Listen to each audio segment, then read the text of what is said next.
प्यारे बच्चों, आइए शुरू करते हैं क्वेश्चन नंबर 11।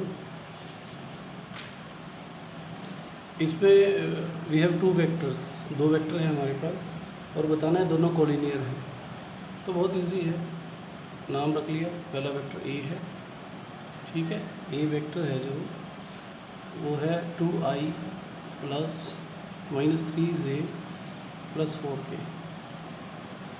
और दूसरा वेक्टर है बी, इसका नाम दे दिया हमने -4i प्लस 6j -8k। देखिए इसमें क्या प्रूव करना है, ये प्रूव करना है कि कोलिनियर है। कोलिनियर, को मीन्स एक ही, लीनियर मतलब लाइन में। तो इसके लिए अगर मैं ये दिखा दूँ, देखो मैं आपको बता दूँ, two vectors are collinear. Two vectors are collinear. दो वेक्टर कोलिनियर कब होंगे? If one is lambda times other. Lambda कुछ भी हो सकता है, लैम्डा इज सम इंटीजर, ठीक है, प्लस माइनस जो मर्जी हो। A is lambda times B या B is lambda times A. अगर ऐसा होता है तो हम कह देंगे कोलिनियर है। ध्यान से देखिए, ए को मैं दोबारा लिख रहा हूँ, 2i - 3j प्लस 4k। और जो बी है उसमें से -2 अगर मैं कॉमन ले लूँ तो यह जगह 2i - 3j प्लस 4k। और ये अंदर वाले कौन सा वेक्टर बन गया? ए, दैट इज़ -2a। ये वेक्टर ही है, देखो वेक्टर ही वही है। अगर a is lambda times b, और हम यहाँ पे लिख सकते हैं b is lambda times a lambda times b हो या b लैम्डा टाइम्स a हो, तो हम कहेंगे collinear. Here b is -2 times a implies b is lambda a। और लैम्डा की वैल्यू क्या है यहाँ पे? -2, ठीक है। अगर एक वेक्टर लैम्डा टाइम्स दूसरा वेक्टर है तो हम कहेंगे therefore a and b are collinear vectors. कितना आसान था ये बच्चों, collinear vectors. Question number 11, very very simple. तो उसके बाद क्वेश्चन नंबर 12। समझ आ गया होगा आपको? तो चलते हैं क्वेश्चन नंबर 12 पे।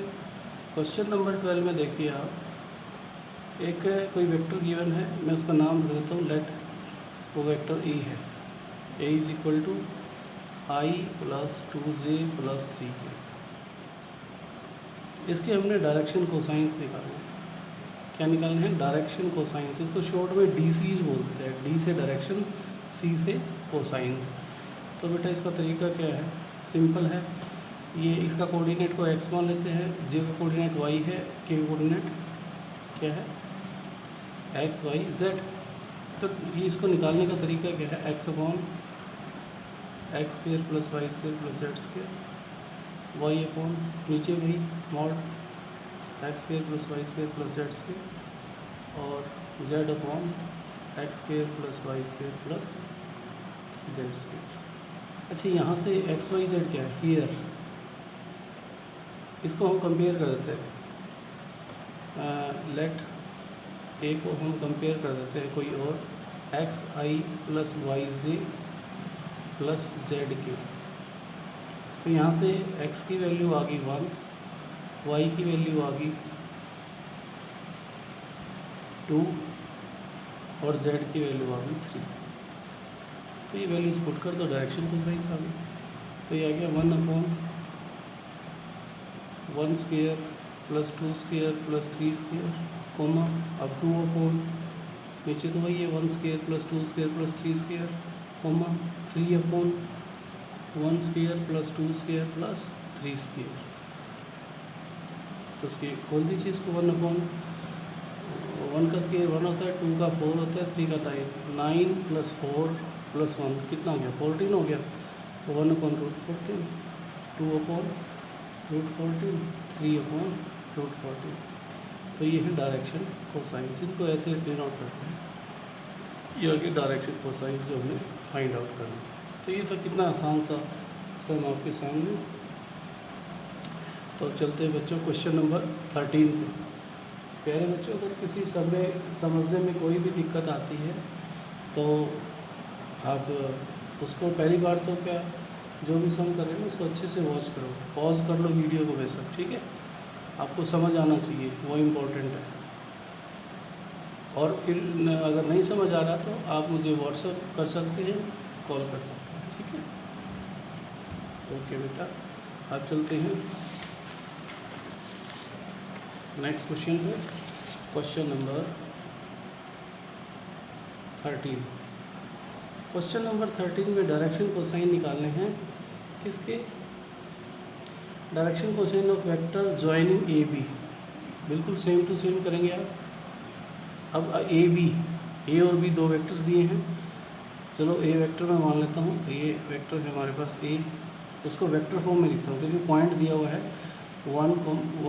2 पॉइंट दिए दरअसल हमारे को 1 2 -3, ये है ए मान लेंगे। एंड दूसरा जो पॉइंट गिवन है वो है -1 -2 एंड 1, ठीक है। Let this is A, this is B. तो मैं इसको वेक्टर फॉर्म में लिखूँगा तो कैसे लिखूँगा? ये हो जाएगा i + 2j - 3k। Similarly B क्या हो जाएगा? बी हो जाएगा -i - 2j और +k, ठीक है बच्चों। इजी समझ आ रहा है ना? सही।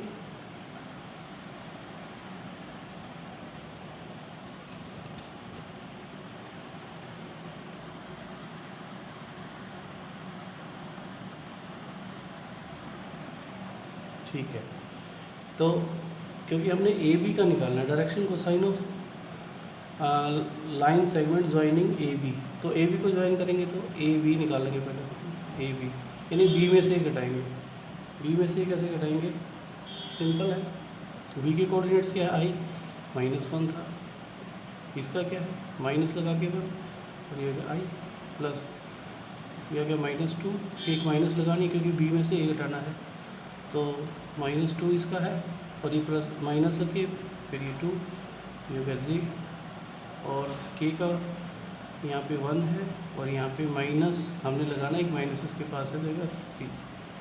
ये हमने निकाल दिए ए बी के कोऑर्डिनेट्स, जो कि आगे -2i -4j, क्योंकि -1 -1 जुड़ जाएंगे, माइनस रहेगा, तो ये -2i हो गया, ये प्लस का -4j हो गया, ये प्लस का 4j हो गया, 4k। तो इसके हमने डायरेक्शन कोसाइंस निकाले हैं। तो direction cosines of A B simple है, जैसे एक उसके निकाल लेते हैं एक वेक्टर की। अभी ये खुद एक वेक्टर बन गया है, तो इसमें हम x y z निकाल लेंगे। हियर लिख देंगे x = -2, y = -4 एंड z = 4, ठीक है।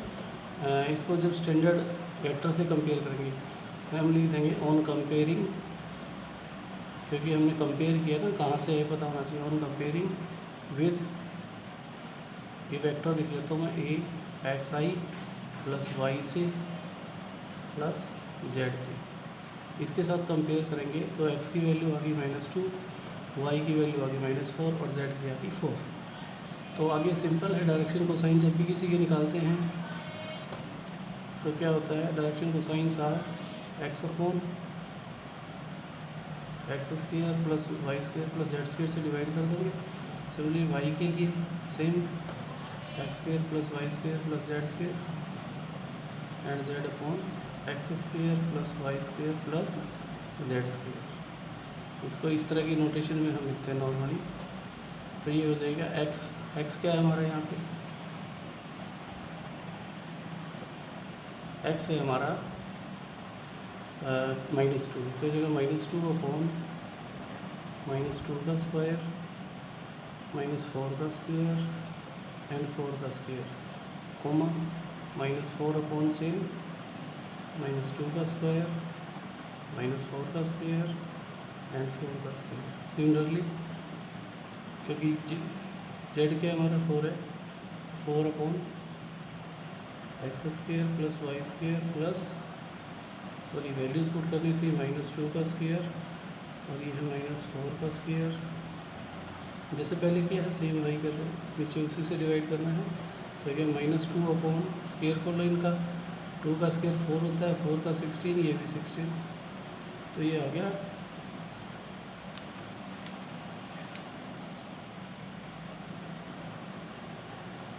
36। और -4 अपॉन भी सेम आ गया, 4 + 16 + 16, 4 अपॉन भी सेम आ गया, 4 + 16 + 16, तो ये आ गया -2 अपॉन √36, -4 अपॉन √36 एंड 4 अपॉन √36।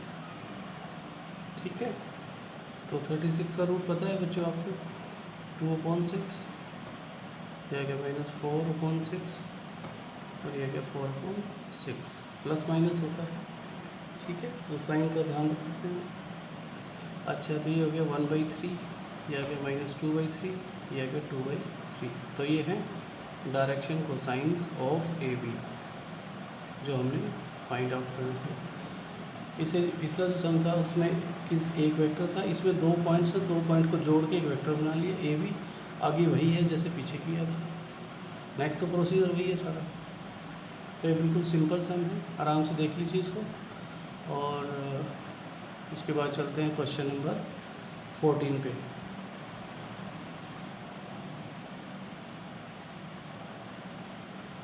ठीक है बच्चों, चलते हैं क्वेश्चन नंबर 14 पे। 14 में क्या है, क्वेश्चन नंबर 14, क्वेश्चन नंबर 14।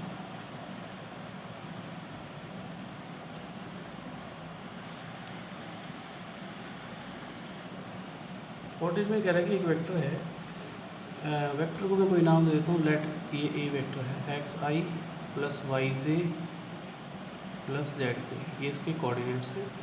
ये इक्वली इंक्लाइंड है, ये तीनों एक्सिस पे ox, oy और oz पे इक्वली इंक्लाइंड है। तो ये दिखाना है। इसका नाम ए रख लिया, तो पहले मॉडुलस निकाल लिया। मॉडुलस से क्या आएगा, x² + y² + z² under the root आता है। ठीक है, तो इसके डायरेक्शन कोसाइन निकालेंगे। Direction cosines of vector A वो क्या होता है, x अपॉन उसका i का कोऑर्डिनेट क्या है, x, y का g का y है और k का क्या है, z। तो ये जगह x upon x² + y² + z², y upon same x² + y² + z²। अभी तो किए हैं 2 सम इससे पहले, वही सम है। डायरेक्शन कोसाइन जब निकालने हो वो vector divide by it's modulus, तो x² + y² + z²। ठीक है,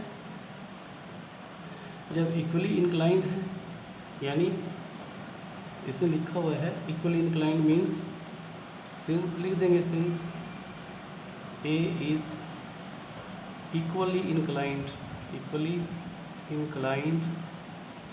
ऑन तीनों एक्सिस पे, ox पे, oy पे एंड oz पे। तो हमें इसकी जो डिस्टेंस है तीनों एक्सिस से सेम लेनी पड़ेगी। तो कुछ भी मान सकते हैं, यानी x का और y को और z को सेम वैल्यूज़ दे लो। 1 1 1 रख सकते हो, 2 2 2 3 3 कुछ भी रख सकते हैं। ठीक है, तो अब डायरेक्शन कोसाइंस क्या बन जाएंगे, इसको 1 रख देते हैं। Put values of x = 1, y = 1, z = 1 in 1। तो डायरेक्शन कोसाइन क्या बन जाएंगे इस वेक्टर के, ये हो जाएगा 1 अपॉन 1 का स्क्वायर + 1 का स्क्वायर + 1 का स्क्वायर।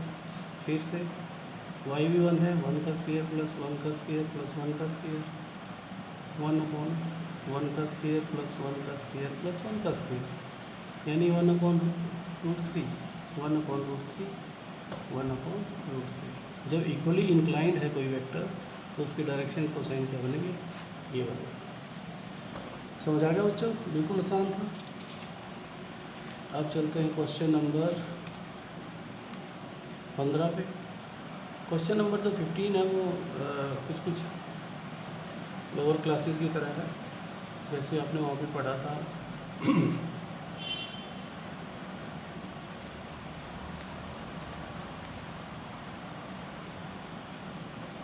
इसमें क्या है कि दो पॉइंट हैं, ठीक है। क्वेश्चन नंबर 15 में मैं बताता हूँ, सिंपल सा है। एक पॉइंट P है, एक Q है। इनके जो कोऑर्डिनेट्स हैं वेक्टर फॉर्म में दिए हुए हैं। अगर मैं लिख के दिखाऊँ तो ये हो जाएगा I + 2j - k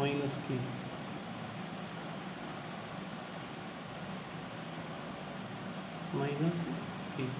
अगर इसको पॉइंट्स में लिखो तो ये हो जाएगा 1 2 -1, ठीक है। तो इसको मैं पॉइंट्स में लिख सकता हूँ। P हो गया 1 2 -1। तो Q क्या हो जाएगा, एक बार वेक्टर फॉर्म में लिख देता हूँ आपके समझाने के लिए। उसके बाद मैं इसको लिखूँगा -I + j + k। मीन्स इसमें I का कोऑर्डिनेट -1 है और j का है 1 और k का भी है 1, ठीक है। इनको कोई पॉइंट जो है कि डिवाइड करता है इन द रेशियो 2:1। एक बार इंटरनली दिया है, एक बार एक्सटर्नली दिया है, तो हमने उस पॉइंट के कोऑर्डिनेट निकालने हैं। मैं उसका नाम P रख रहा हूँ, ठीक है।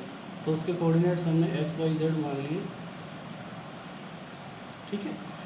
तो हम सेक्शन फार्मूला लगा देंगे जैसे 10th में हमने किया था। तो x y z की वैल्यू निकालेंगे। तो x y z की वैल्यू क्या हो जाएगी, x के लिए x को 2 को दूर वाले x से और इधर दूर वाले x से, तो ये जगह 2 × 1 2 × -1 2 × -1 प्लस 1 × 1 डिवाइड बाई, अच्छा केस 1 ले लेता हूँ इसको, केस 1, ठीक है। जबकि जो पॉइंट P की बजाय हमें R लेना पड़ेगा, इसमें R दिया है। केस 1 जब R डिवाइड्स, यहाँ पे लिख देंगे, डिवाइड्स इंटरनली, जब इंटरनली डिवाइड करता है तो प्लस आएगी। अच्छा डिवाइड बाई 2 + 1, ये x की वैल्यू आ गई। और इसकी y और z की वैल्यू क्या आएगी, देखिए इसको सॉल्व कर सकते हैं। -2 + 1 डिवाइड बाई 2 + 1 3, यानी -1/3 आ गई इसकी वैल्यू। y की वैल्यू क्या आएगी, अब 2 को y वाले से करेंगे, 2 × y 1 है इधर और 1 × y 2 है इधर, 2 + 1 यानी 2 + 2/3, यह आ गया 4/3। और z के लिए 2 को z से करेंगे, 2 z 1 है उधर, इधर 1 का -1 है, डिवाइड बाई 2 + 1, ठीक है। तो ये हो गया आपका 2 - 1/3, दैट इज़ 1/3।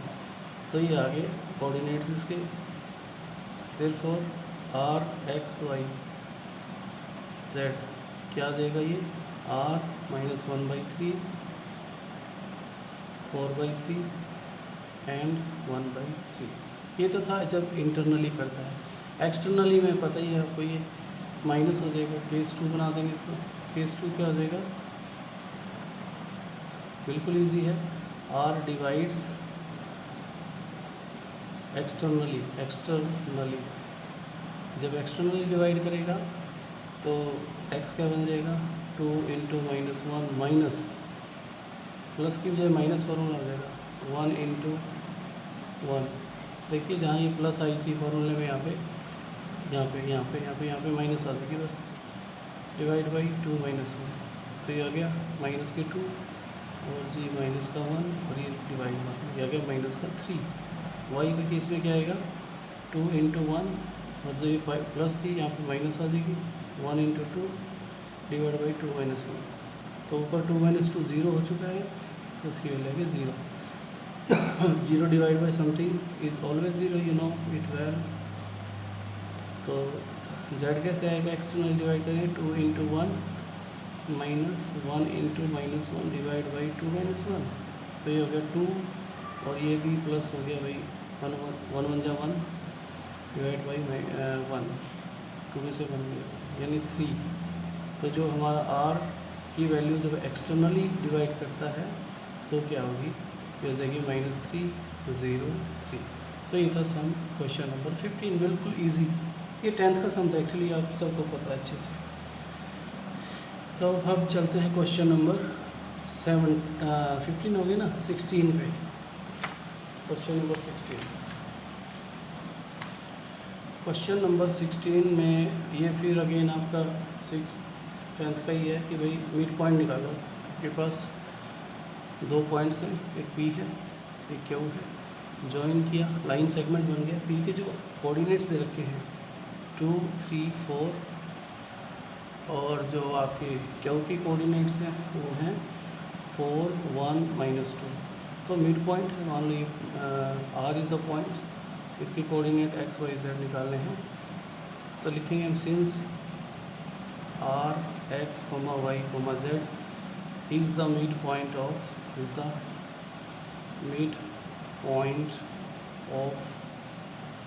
ठीक है ना, पी क्यू। तो by mid point formula, mid point formula लगा देंगे। वो क्या कहता है, आर के कोऑर्डिनेट्स क्या हो जाएंगे, एक्स निकालना है तो एक्स में एक्स जोड़ो, 2 + 4/2। वाई के लिए अच्छा ये हो गया 6/2, ये आ गया 3, और वाई यहाँ पे निकाल देते हैं। वाई के लिए 3 + 1/2 = 4/2 = 2। और जी जेड के लिए 4 - 2/2 यानी 2/2, ये आ गया 1। देयरफॉर जो हमने आर निकालना था mid point x, y, z जिसके कोऑर्डिनेट हैं वो बन गया आर। एक्स की वैल्यू आ गई 3, वाई की आ गई 2 और इसकी आ गई 1। ये था हमारा पॉइंट जिसके हमने कोऑर्डिनेट्स निकाले थे, जो कि मिड पॉइंट है। और अब चलते हैं क्वेश्चन नंबर 17 पे। कितना आसान है बेटो, बच्चों बहुत आसान है मैथमेटिक्स। आप बस ध्यान से करिए, मैथ्स इतना इजी सब्जेक्ट नहीं है, आप जानते हैं अच्छे से। मैं अपनी क्लास में बार बार बताता हूँ, ये बात डिस्कस करता हूँ कि इसको ना ध्यान से समझो। ये भी इतना इजी है जितने बाकी और सब्जेक्ट हैं, और टफ तो बिल्कुल भी नहीं है। नेक्स्ट जो सम है उसमें हमने बताना है, नेक्स्ट में हमारे पास 3 वेक्टर हैं ए बी सी। ए है 3i - 4j माइनस के ही 4k। ये ध्यान से देखना बेटा, कई बार लिखने में थोड़ा सा हो जाता है। बी है 2i - j + k, और सी है हमारे पास i - 3j और -5k। ठीक है, तो ये बताना है कि ये राइट एंगल ट्रायंगल के वर्टिसेस हैं। तो ए बी सी नाम रख दिया हमने। ठीक है, अगर राइट एंगल ट्रायंगल के वर्टिसेस हैं तो हम क्या निकालेंगे, ए बी, बी सी और ए सी। और आपको पता है पाइथागोरस फॉलो करेगा, square of any two, sum of square of any two = square of third. जैसे उसमें होता है पाइथागोरस क्या कहता है, हाइपोटेन्यूज का स्क्वायर किसके बराबर होता है, base square plus perpendicular square. ऐसे ही कर देंगे। तो पहले तो हम डिस्टेंसेस निकाल लेंगे तीनों। हम निकाल लेंगे ए बी, ठीक है, ए बी सी इनकी पोजीशन वेक्टर हैं। अच्छा, ए बी इसको नाम बड़ा थोड़ा ए बी ऐसे भी लिखा जा सकता है, ए बी सी। ठीक है, तो ए बी निकाल लेंगे हम पहले। ए बी का मतलब बी में से ए घटाओ, 2 - 3 × i प्लस इसका यहाँ पे माइनस का ही है तो -1, और माइनस का ये था माइनस प्लस हो गया 4 × j प्लस, और k भी इसका +1 है और इसका +4 हो जाएगा × k। तो ये आ गया हमारा ए बी यानी -i और +3j और +5k। बस इसका मॉडुलस ले लो, मॉडुलस लो और उसका स्क्वायर कर लो। मॉडुलस लोगे तो रूट लगाना पड़ेगा, स्क्वायर करोगे तो रूट हट जाएगा। तो ये खाली क्या हो जाएगा, -1 का स्क्वायर +3 का स्क्वायर 5 का स्क्वायर। क्योंकि मैंने मॉडुलस का स्क्वायर किया इसलिए यहाँ रूट लगाने की जरूरत नहीं, स्क्वायर से रूट हट गया है, यानी 1 + 9 + 25। तो इसकी वैल्यू आ गई हमारी 35। जैसे ए बी का स्केयर लिया है, फिर इसका स्केयर, यानी एक तरह से बेस का स्केयर हो गया अभी। ऐसे दूसरी मैं साइड लूँगा बी सी निकालूंगा और उसका स्केयर लूँगा बी सी, यानी सी में से बी माइनस करूँ, आई में से 2i माइनस किया, यानी आई का 1 है, 1 माइनस 2 इंटू आई, डायरेक्ट आई माइनस 2i भी लिख सकते हो आप, और -3 और इसका +1 हो जाएगा, माइनस का 3 प्लस का 1 इंटू जे, और इसका -5 और इसका भी -1, -5 -1 इंटू के। ठीक है, तो बच्चों ये हो गया आपका -i और माइनस का 2j और माइनस का 6k। ठीक है, इसका मॉडुलस लो और स्केयर भी साथ में कर दो, तो है -1 का स्केयर प्लस -2 का स्केयर प्लस -6 का स्केयर। स्केयर को लेंगे 1 + 4 + 36, तो ये आ गया 41। ठीक है, और बी सी के हमारे यहाँ पे हाइपोटेन्यूज, यानी बी सी का स्केयर आ गया। तीसरा क्या है, ए सी या सी ए, जो मर्जी निकालो, आप सी ए निकालो, चलो सी ए अगर लिखा है तो आप सी में से ए घटाओगे, फिर सी में से ए, सी में से जो पीछे है, सॉरी ए में से सी, जो बाद वाला है उसमें से पहले वाला घटेगा, ए में से सी। 2 ये आ गया, 3 ये 3i है, इसका i है, यानी 3 - 1 इंटू आई,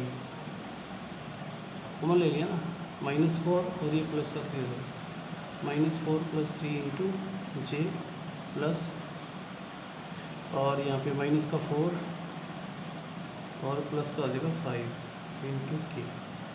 तो ये आ गया बेटा 2i और माइनस का आएगा भाई, क्योंकि माइनस की -j और प्लस के, ऐसे आ गया सी ए की वैल्यू। ठीक है, तो सी ए का मोड ले लेंगे, इसका स्केयर भी करेंगे, सी ए मोड का स्केयर यानी 2 का स्केयर प्लस 1 का स्केयर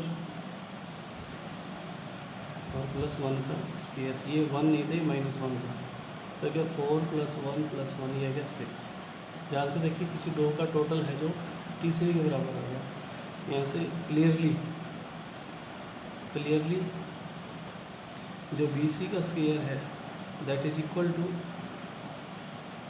ए बी स्क्वायर प्लस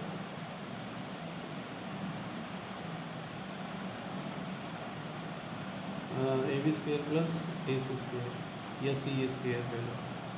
ठीक है, ये जो मोड था, मोड में लगा दो वैसे ऐसे, मोड सी ए का स्क्वायर, क्योंकि ये था 41 इज इक्वल टू, और ए बी कितना आता हमारा 35 और ये आता 6, तो हम कहेंगे hence A B C is a right angle triangle, क्योंकि ये पाइथागोरस को फॉलो कर रही है, right angle triangle.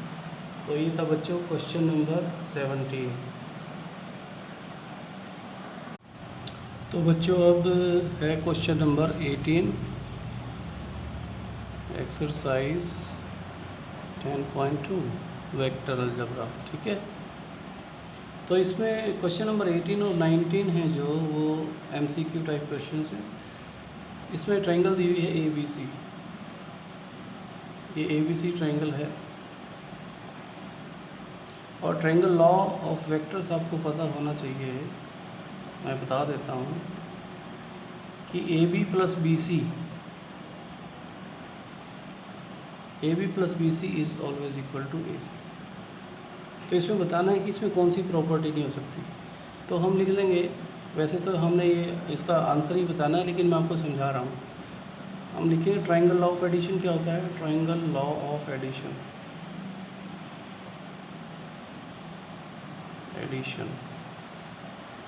Triangle law of addition क्या कहता है कि भाई AB + BC is equal to AC। ठीक है,